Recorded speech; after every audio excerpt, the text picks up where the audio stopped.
Well, friends, very, very good morning, all of you. Welcome to Success Mantra by J. Malik. I am JP Malik before you. Today,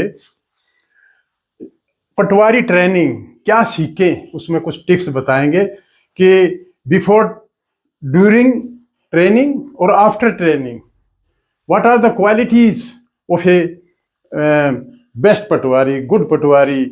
तो क्या क्या इसमें चीज़ें हैं जो मैं आपको कुछ टिप्स बताऊंगा कि देखिए, अभी आपका ट्रेनिंग पीरियड शुरू होगा और वो 1.5 साल का है, 1.5 years। ये आपके लिए गोल्डन पीरियड है जिसमें 1 साल थ्योरी चलेगी और 6 महीने आपको प्रैक्टिकल कराया जाएगा। वो पिछले वीडियो में बताया जा चुका है। तो आइए अब इसको शुरू करते हैं कि देखिए, स्टडी मटेरियल सबसे पहले क्या सीखेंगे। 1.5 साल बहुत ही सफिशिएंट टाइम है और इसमें आप इतना कुछ सीख सकते हैं कि जो जीवन भर काम आएगा। आप देखिए, आप सीखिए, सीखने के साथ साथ साथ हेल्थ पॉइंट ऑफ व्यू से भी मैं कहूँगा 9 बजे से पहले रेस वगैरह कीजिए, ताकि देखिए हेल्थ से बढ़कर कुछ भी नहीं है। वेल्थ बाद में है, पहले हेल्थ है। और कभी भी आप छोटा मन मत कीजिए। जो कुछ साथी किसी कारण नहीं हो पाए तो उनको मेरा संदेश है कि आप बिल्कुल टेंशन नहीं लें। बहुत ज़्यादा अवसर जिंदगी देती है, बेशर्ते के ये कुछ पॉइंट हैं जो आपने इम्प्लीमेंट जीवन भर करने हैं। इनमें बहुत वैल्यूएबल चीज़ें बताई जाएंगी। घबराए नहीं, जिंदगी में अवसरों की कमी नहीं है। तो कहते हैं ना, गिरते हैं सवार ही मैदान जंग। वो क्या तिफुल क्या गिरेंगे जो घुटनों के बल चलें। वो तिफुल क्या गिरेंगे जो घुटनों के बल चलें। तो घबराना नहीं है। और आप ये जो पास हुए हैं उन्होंने भी आगे बढ़ना है, तो आपको आगे बढ़ते जाना है, रुकना नहीं है। तो आप ये चीज़ें अमल में लाइए। तो देखिए, कई बार क्या होता है कि सफलताएं असफलताएं चलती रहती हैं जीवन में। सफल जो लोग हुए हैं, उन असफलताओं की अनेकों उनके पीछे कहानियां हैं। स्वामी विवेकानंद जी ने भी कहा था कि जागो, उठो और मत रुको जब तक लक्ष्य की प्राप्ति न हो जाए। तकदीर के इस खेल में कभी निराश नहीं होना, जिंदगी में कभी उदास नहीं होना, हाथों की लकीरों पर विश्वास मत करना। तकदीर तो उसकी भी होती है जिनके हाथ नहीं है। तो आपको उदास निराश, किसी को असफलता भी मिले तो नहीं होना है। और आप लोगों को तो मैं, जो कैंडिडेट पास हुए हैं, अभी ट्रेनिंग शुरू होने वाली है तो उसमें हिस्सा लेंगे, तो सबको मैं कांग्रेट्स करता हूँ। आई कांग्रेट ऑल ऑफ यू। तो देखिए, स्टडी मटेरियल में आप क्या पढ़ेंगे, जो नोट एंड बुक वहाँ पर आपको मिलेंगी, उससे बाहर जाने की जरूरत नहीं है। वहाँ इतने एक्सपर्ट लोग आपको टीचिंग करेंगे कि आपका कुछ बचेगा नहीं। बस वहाँ आपने जो सिखाया जाए वो सीखना है, एंजॉय करना है। ये ट्रेनिंग इतनी बड़ी टेंशन वाली चीज़ नहीं है, क्योंकि आपने जो मेन था वो पास कर चुके हैं।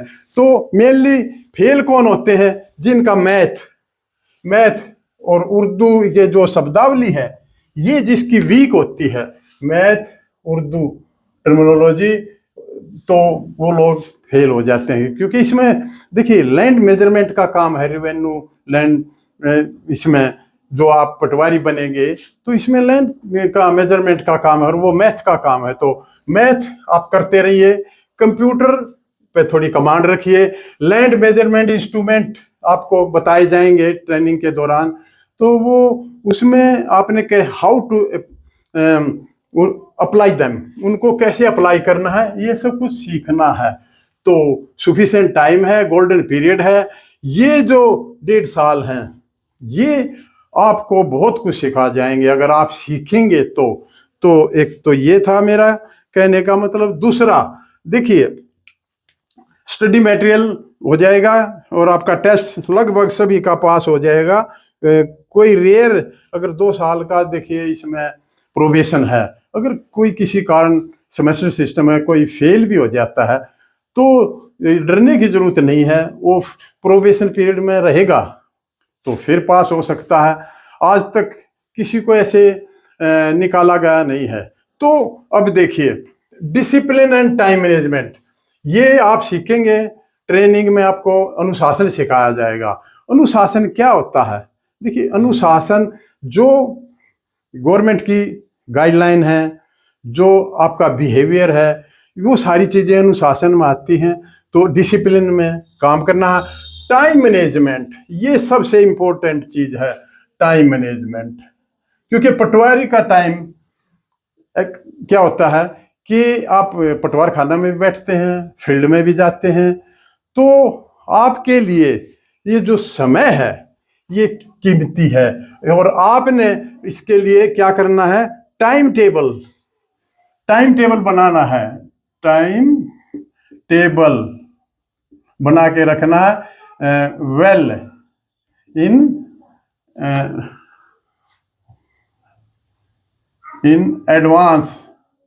एडवांस, यानी 1 डे बिफोर, एक दिन पहले, 1 डे बिफोर। कल फील्ड में जाना है, क्या करना है, तो ये समय देखिए हर व्यक्ति को 24 घंटे मिलते हैं। तो क्या कारण है कि कुछ व्यक्ति तो आगे निकल जाते हैं, कुछ पीछे रह जाते हैं। जो समय का सदुपयोग करते हैं वो हमेशा आगे निकलते हैं, क्योंकि देखिए जीवन है ही समय बर्बाद तो जिंदगी बर्बाद। और समय बहुत बलवान है, व्यक्ति बलवान नहीं होता। समय की अपनी गति है, वो कभी रुकता नहीं, उसको संचयन, उसको जोड़ के नहीं रखा जा सकता। तो देखिए समय ही है, जिंदगी क्या है? समय ही है। तो जो समय को पहचानते हैं, समय के साथ चलते हैं, परिवर्तनशील भी है समय, तो जब दुनिया बदलती है तो उसके अनुसार अपने आप को ढालते हैं, तो वही लोग आगे निकलते हैं। रामचरितमानस में भी गोस्वामी तुलसीदास जी ने कहा है कि का बरखा जब कृषि सुखाने, जब समय निकल गया तो फिर बरसात का क्या फायदा है। तो टाइमली आप सब कुछ कीजिए। देखिए समय, अब आपने देखा होगा कि जो हुसैन बोल्ट, जैमिका के हुसैन बोल्ट, जिनका वर्ल्ड रिकॉर्ड है 9.58 सेकंड, ये सेकंड है 100 मीटर रेस। तो ये जो समय है, यही इन्होंने समय जो इन्होंने निकाला है, इस समय को बचाने के लिए उन्होंने कितने साल लगाए होंगे, कितनी मेहनत की होगी, कितने वो दौड़े होंगे, कितना इस पर उन्होंने प्रैक्टिकल रूप दिया होगा। तो क्योंकि देखो 11 गोल्ड जो व्यक्ति जीतता है तो उसने कितना तप किया होगा। और इसी तरह कितने एक उदाहरण हैं, जैसे माइकल फेल्प्स है जिसने 28 मेडल जीते हैं और 26 साल की एज में तो वो रिटायरमेंट ले लिया। 16 घंटे स्विमिंग की है उन्होंने। और वो जब रिटायर हुए तो उन इंटरव्यू में उन्होंने कहा था कि मैं पानी से बाहर आना चाहता हूँ। ये मैं कहने का मतलब ये है कि उन्होंने कितना कष्ट और कितनी प्रैक्टिस, कितना जुनून उनके अंदर था, जिनके 28 मेडल। तो ये समय है। आपने जो मैडम पीटी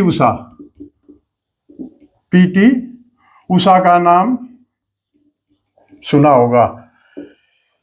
1984 में जब ओलंपिक थे, चले लॉस एंजल्स में ओलंपिक हुए, तो सेकंड का 100वां हिस्सा से ये मैडम पिछड़ गई। तो इनसे पूछो समय क्या चीज है, सेकंड का 100वां हिस्सा क्या होता है, और भारत मेडल लेने से वंचित हो गया। तो मुझे याद है उस समय तो पूरा देश, कोई पूरी उम्मीद थी कि यहाँ मेडल आएगा ओलंपिक में, लेकिन वो किसी कारण सेकंड का 100वां हिस्सा। ये देखिए समय की कीमत, देखिए कि समय है क्या।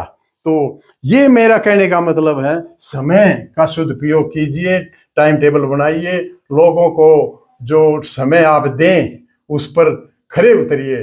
और क्योंकि अभी आप ट्रेनिंग में हैं, ट्रेनिंग में तो आप इतना सीख सकते हैं, पूछिए मत।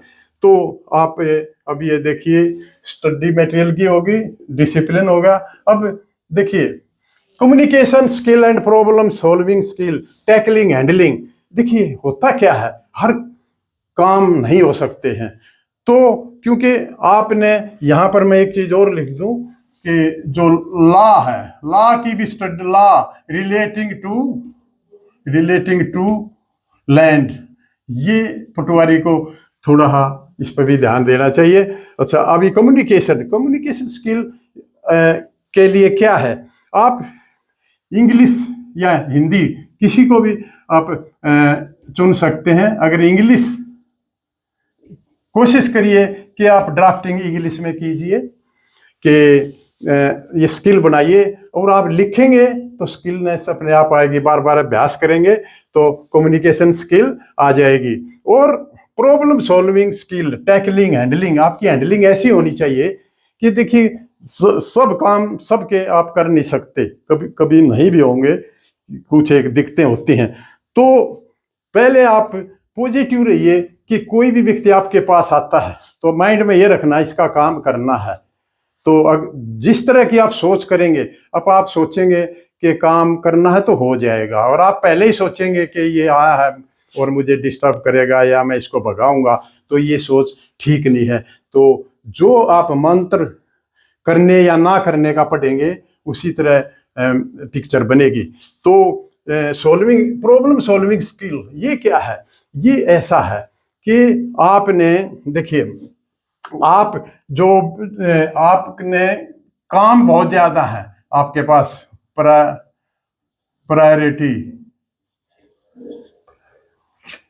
प्रायोरिटी किसको देनी है ये आपने देखना है। क्योंकि आपने जो है सीनियर्स, मतलब गवर्नमेंट को भी कम्युनिकेट करना है, इधर पब्लिक को भी करना है, और कई काम एकदम आ सकते हैं। तो उस समय आपने किसको प्रायोरिटी देनी है ये आपने डिसाइड करना है। देखिए, अगर मेरे से पूछें तो आपने गवर्नमेंट जो आपको आज आपसे इंफॉर्मेशन मांग रही है उसको प्रायोरिटी देनी चाहिए। तो ये आपने हैंडल करना है, हैंडलिंग अच्छी हो। जरूरी नहीं आप ईमानदार हैं, और हो सकता है टैकलिंग अच्छी नहीं है तो भी आप फंस सकते हैं। तो ईमानदार होना एक क्वालिटी है, लेकिन इसका मतलब ये नहीं है कि आप ईमानदार हैं तो आपका बिहेवियर रूड है, वो नहीं होना चाहिए। तो प्रॉब्लम सॉल्विंग, कंपनीज में भी कहीं जाओगे तो वो लोग उसको सेलेक्ट करते हैं जो प्रॉब्लम सोल्वर हो, जो प्रॉब्लम क्रिएटर है। क्रिएटर क्या करेगा, वो कहेगा सर ये पंखा काम नहीं कर रहा है, इसको ठीक करा दो। जबकि उसको ये कहना चाहिए कि सर ये पंखा काम नहीं कर रहा, इसको मैं ठीक कराने जा रहा हूँ, उसको बता दो बस। तो वो प्रॉब्लम सोल्वर है। या कोई और चीजें हैं तो ये उसको करनी है। सोसाइटी, देखिए यहाँ पब्लिक की सोसाइटी की मीटिंग है, ये सब कैसे कैसे डील करनी है, तो ये हैंडल करना है। जब आप ट्रेनिंग से आके एक्चुअल धरातल पर काम करोगे तो ये चीजें हैं। तो टैकलिंग, हैंडलिंग आपकी क्या है ये काउंट करेगी। तो चौथा है job dedication and commitment. Job working में आपकी प्लानिंग होनी चाहिए कि कब आपने पब्लिक से मिलना है, कब ग्राउंड मीटिंग में। तो कमिटमेंट पे खरे उतरिए, आप बनिए रिलायबल, लोग विश्वास करें। ये नहीं कि आपने का कोई टाइम टेबल ही नहीं है और आपने टाइम दे दिया और आप पटवार खाना में नहीं मिले या जहाँ का भी आपने फिक्स किया वहाँ नहीं मिले तो आप रिलायबल नहीं हैं। आपको रिलायबल बनना पड़ेगा। तो ये था डेडिकेशन एंड कमिटमेंट। जो कमिट करें उसको पूरा करें, कमिट नहीं तो कमिट ना करें। तो अब ये था डेडिकेशन। पांचवा है बी अपडेट, रुकना नहीं। जिंदगी में कभी नहीं रुकना, क्योंकि ठहरा हुआ पानी गंदा होता है, चलता हुआ पानी साफ मिलेगा।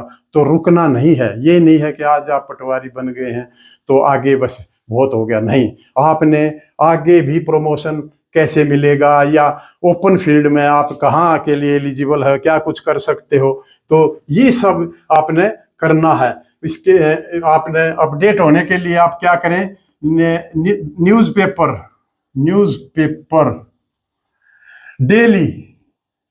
डेली स्टडी करें। एक इंग्लिश जो नेशनल, और एक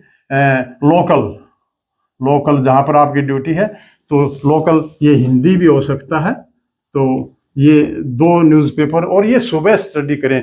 इंग्लिश को आप 20 मिनट दे सकते हैं, 15 मिनट हिंदी वाले को दे सकते हैं, 30-35 मिनट में आपके ये यहाँ से आपको काफ़ी अपडेशन मिलेगा। अगर आप अपडेट रहेंगे तो आपको नॉलेज रहेगा और आप अपने साथियों की भी मदद कर पाओगे। और देखिए, टीम स्पिरिट से काम करिए, अपने साथियों की ज़्यादा से ज़्यादा मदद करिए, तभी वो आपकी मदद करेंगे। नहीं तो जो मदद करता है वही दूसरे की मदद करता है। देखिए, किसी शायर ने कहा है कि अंधेरी रात में उजाला तो बनिए, अगर सूरज नहीं तो दिया तो बनिए। तो कुछ न कुछ आपने करना है, रुकना नहीं है। वो कहते हैं ना, राहें वहां तक जाएंगी जहां तक राही जाएगा, राहें वहां तक जाएंगी जहां तक राहगीर जाएगा। नदी से क्या पूछना, नीर कहाँ तक जाएगा। खींचो कमान को और साधो निशाना, फिर देखते हैं तीर कहाँ तक जाएगा। तो मेहनत करोगे, फल मिलेगा। भगवान किसी का रखता नहीं है, क्यों रखेगा। लेकिन कई बार हम ना दोष देते हैं कि किस्मत नहीं। देखिए, मानता हूं किस्मत होती है, 80% मेरा मानना है कि 80% कर्म और 20% जो किस्मत होती है। तो किस्मत भी है, मैं ये नहीं कहता कि किस्मत नहीं है। तो ये ऐसा है, कहते हैं ना, जब हौसला बना लिया ऊंची उड़ान का, फिर क्या मापना कद आसमान का। तो ये अपने आप को अपडेट रखिए, एक दूसरे की हेल्प करिए। Be a good recorder, record keeper. आप देखिए, आपके पास बुक्स हैं, एक भरेगी दूसरी शुरू होगी, तो आप एक तो नंबरिंग एंड इंडेक्सिंग कीजिए। क्योंकि देखिए, कई बार क्या होता है, किसी काम को करने में 10 मिनट लगती हैं और उस रिकॉर्ड को ढूंढने में कई घंटे लग गए, या रिकॉर्ड ही नहीं मिलता है। तो be a good record keeper. फिर 7 पॉइंट है, पेशेंस एंड पॉजिटिव एटीट्यूड। ये बहुत जरूरी है, क्योंकि अगर पेशेंस नहीं होगा तो आप जो है टेंशन में रहेंगे। आप डिस्पोज करते चलिए, काम का डिस्पोजल करते चलिए, काम खत्म होगा। वर्कलोड मानता हूं बहुत है, कभी कभी क्या होता है, कैलेमिटी आ गई, आपदा आई और सरकार ने आपसे डेटा मांग लिया, और उसके साथ साथ इलेक्शन में ड्यूटी आप लोगों की सबसे पहले लगती है, तो काम का भार पहले से ही ज़्यादा है। तो पेशेंस नहीं खोना है, पॉजिटिव रहना है। तो इससे क्या होगा कि एक तो आपकी हेल्थ ठीक रहेगी, और कभी देखिए हार नहीं माननी। क्योंकि देखिए, एक आपने दशरथ मान जी का केस सुना होगा, जिस पर फिल्म भी बनी थी। तो वो क्या थे, कोई टैलेंट वाली बात नहीं थी, लेकिन जुनून था, तो हार नहीं मानी। और पहाड़ को जिसने काट दिया, जिस पर फिल्म बनी। और अल्वा एडिसन का केस देखिए, जिसने 10,000 बार बल्ब बनाया, तो 10,000 बार वो असफल रहा, और उसके बाद फिर देखिए 2,500 के करीब पेटेंट है उनके नाम।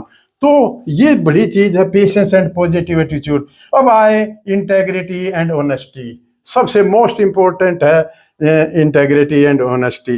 देखिए, आपकी पावर बहुत ज़्यादा है, बड़े बड़े ऑफिसरों के साथ आपने जाना पड़ेगा, कहीं भी फील्ड में कोई काम है तो आपकी पावर बहुत है, लेकिन दादागिरी नहीं चलेगी। दादागिरी नहीं करनी है, आपने सॉफ्ट स्पोकन और अच्छे बिहेवियर के साथ बर्ताव करना है, कि मान सम्मान इतना मिलेगा कि देखिए, हम बचपन में सुनते थे कि माएँ क्या कहती थी कि मेरा बेटा, जब बच्चा जन्म लेता था तो मेरा बेटा बड़ा होकर पटवारी बने। तो पटवारी का संपर्क गांव के लोगों से, शहर के लोगों से इतना है कि शायद किसी बड़े नेता का होगा। कोई भी काम पटवारी के साइन के बिना ऊपर नहीं जाएगा जो लैंड रिलेटेड है।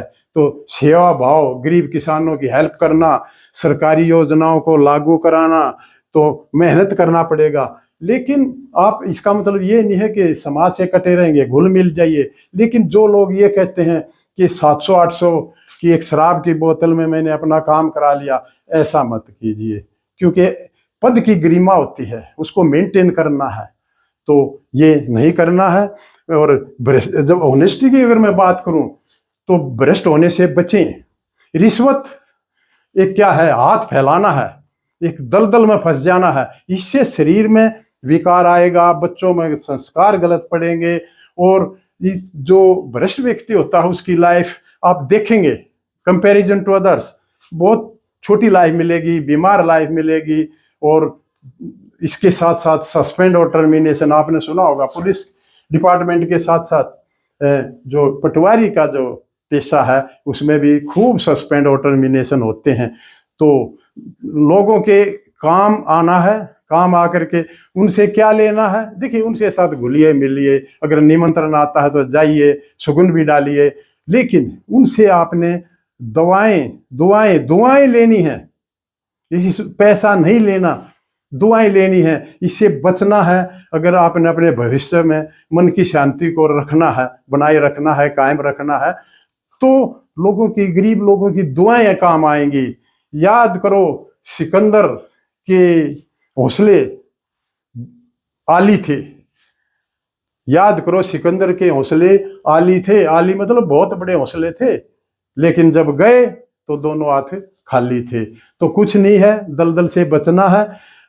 अभी दोस्तों इन पर अमल करना है, कहते हैं ना अभी जीत बाकी है, अभी हार बाकी है, ये तो जीवन का एक पन्ना है, अभी किताब बाकी है। तो अंत में मैं ये कहूँगा कि आप लोगों को I wish U a great success in life. Have a nice day. Thank you.